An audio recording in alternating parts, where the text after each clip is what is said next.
Hi, this is James from Tabletop Gaming Guild, and today we're going to look at the 2 to 4 player game Meeple Land by Blue Orange Games. So let's go down to the table. I'll give you a general overview of the rules, and we'll come back and I'll give you my final thoughts. Okay, so this is Meeple Land. And in Meeple Land, you're going to build the most prestigious amusement park of all time. Buy the most exciting rides, offer the best services, and welcome as many visitors as possible. Respond to the public's needs and success will come your way. Be careful not to neglect visitors, as unhappy guests will damage your reputation. The objective of this game is to purchase rides and services and connect their paths strategically while avoiding dead ends to welcome as many visitors as possible to your park. Collect revenue from your visitors to continue building. At the end of the game, win reputation points based on the number of rides in your park and the number of visitors. However, not all visitors will rate your park highly, and any visitors left at the entrance will make you lose reputation points. May the park with the best reputation win. So basically, you're just going through and you're trying to build the best park you can. And you're going to try to balance your different amusement park locations with the visitors coming in to try to mitigate not being able to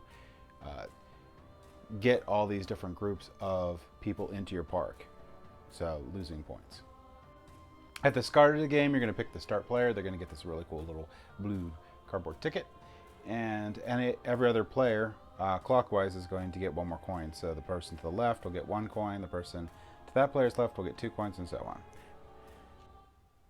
Okay, so now after the first player is decided, you're going to do your turns. So what you're going to do on your turn is you're going to buy a tile or advertise or pass.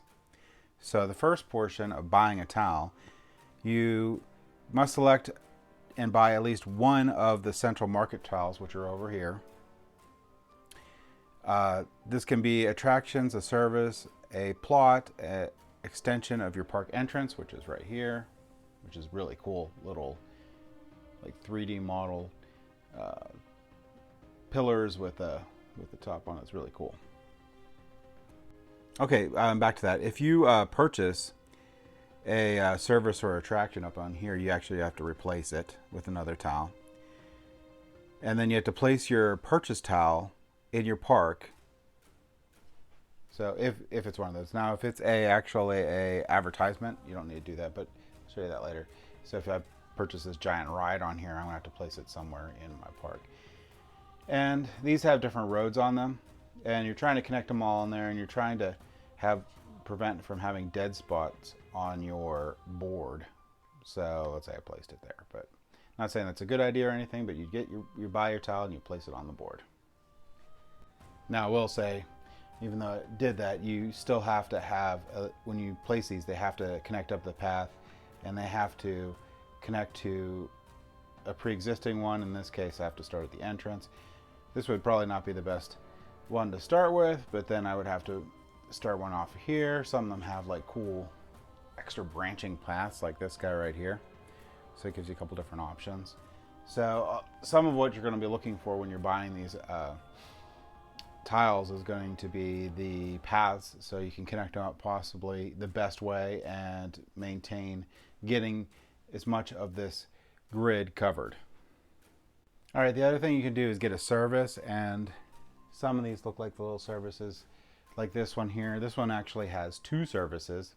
You have hamburgers and you have restrooms, and you can place these by your attractions. I have to only place them by your attractions, actually. The other thing to point out is that even these services, like everything you place on the board has these paths. So don't forget to pay attention to these paths when you put them down, because they can definitely limit you on what other tiles you can place. So this one's pretty nice because it has 3 different paths on it, but some of them aren't so nice. So there's a lot of things to look at when buying these tiles: the paths, the cost, and what they provide.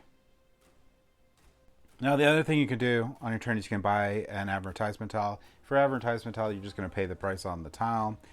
You're going to receive the visitors indicated on the tile.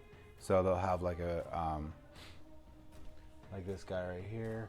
You're going to pay 2 money, and you're going to get a blue and green visitor. And you may want to do this because you have the attractions to handle these guys, and it's a nice way to get a little jump ahead. The last thing you can do on your turn is pass, and if you pass, you're just done for the round. The round ends when all the players pass, and the next thing at the end of the round is going to be you're going to place the meeples from your bus to the park's entrance. So these are the buses here, and you're going to get the meeples from that bus at your park entrance. Okay, and then you're going to have these tiles out here, and let's say I did this one. This is really bad idea on how to do it, but I can handle 2 pink visitors and a blue visitor on this tile. And basically what you're going to do is when these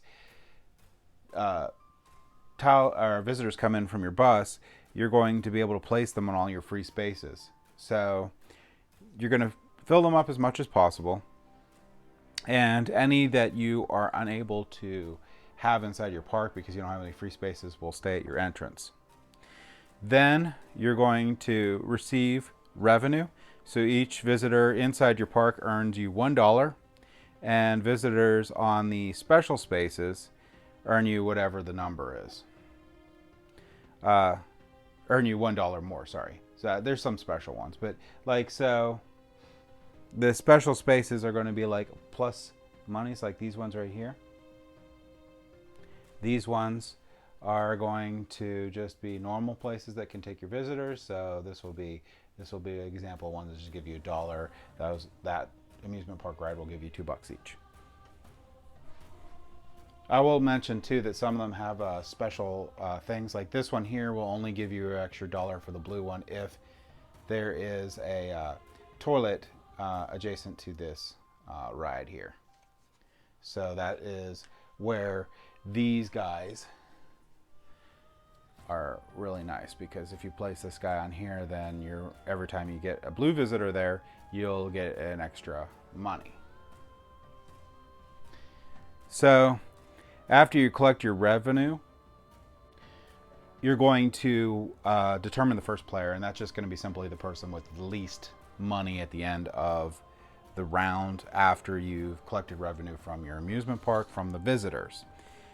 Then you're going to place out the new buses, which is these guys right here. And if you look at these little cards right here, they have colored meeples on the left, and that is the meeples you place on the bus. So at the start of the game, you just put one extra than the number of players, and then set that up. And then the round marker will also go down 1, which is the little tiny round marker. And the game will go on for 4 rounds. At the end of the game, which is the 4th round, players then use the scorecard, which comes in this game here, right here, to calculate their points.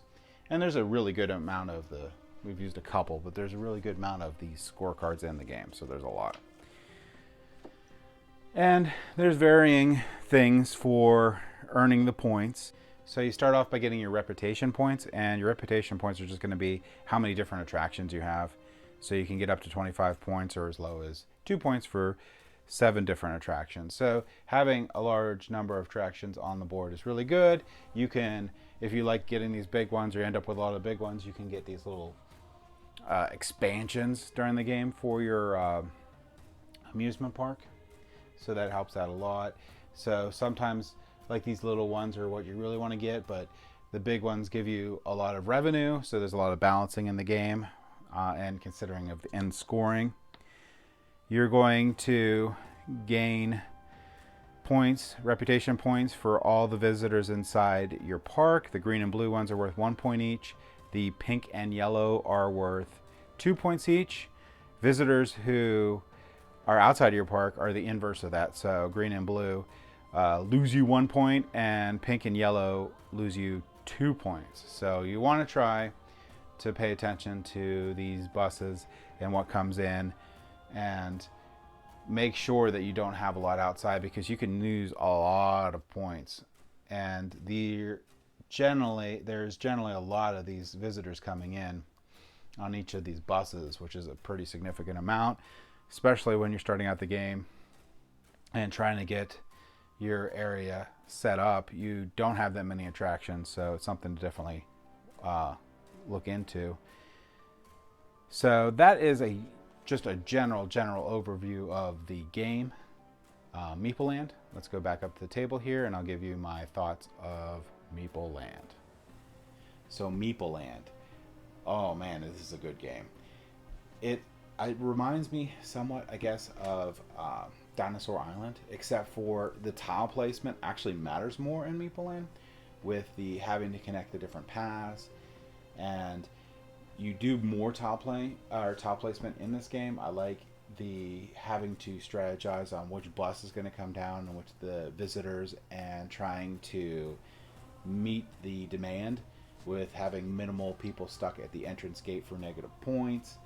This game is just great. I went in not sure about it, and I was wrong. This game, great. It reminds me of a game that would be great to play with young children, like 12, 13, like Zulareto and games in that area. I would, if you have anyone that you think is younger and you want to play it, or you have people that love the sort of amusement park theme, I would highly recommend this game. Or if you like Dinosaur Island and you want a similar game, but it's different, Meeple Land, I think, would be for you. I really like this game. It is great. I highly recommend it. So that was Meeple Land. Thank you for watching.